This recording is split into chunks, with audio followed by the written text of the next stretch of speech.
Pressure की, रक्तचाप की बीमारी से लोग बड़े परेशान हैं।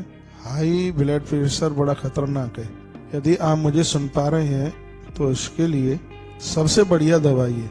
वैसे पूजा पाठ में, आराधना में तो हम इसका विरोध करते हैं, लेकिन स्वास्थ्य के लिए बहुत फायदेमंद है कि आप लहसुन की कुछ गांठें निकालिए, उनको बिल्कुल पीस करके एकदम बिल्कुल बारीकी, उसको दौंच के पत्थर पे, उसको दूध में मिला करके, और ये दूध आप ले लीजिए सुबह नाश्ता करने के बाद, तत्काल आपको लाभ प्राप्त होगा।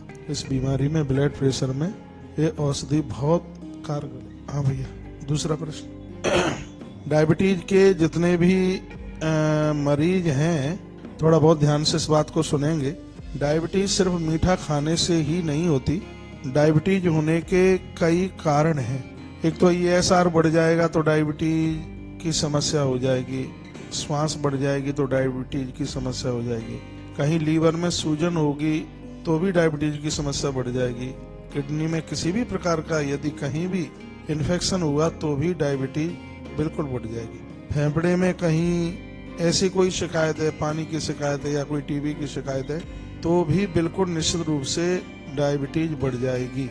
और मैं ये निवेदन करूंगा कि मीठा छोड़ने के बाद भी और टहलने के बाद भी, इधर उधर भ्रमण करने के बाद भी आपकी डायबिटीज कम, तो निश्चित रूप से यह आपके मधुमेह के ऊपर बहुत ज्यादा हावी हो जाएगा।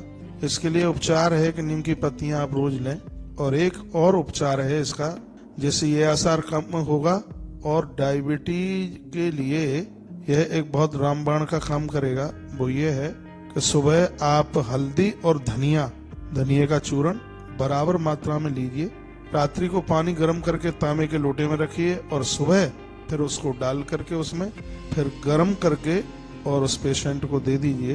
तत्काल इसमें फायदा मिलेगा, ESR कम होगा और मधुमेह भी बहुत नीचे उसका स्तर उतर करके आएगा। एक बार ये करके आप देखें, ये आपको बहुत लाभकारी होगा।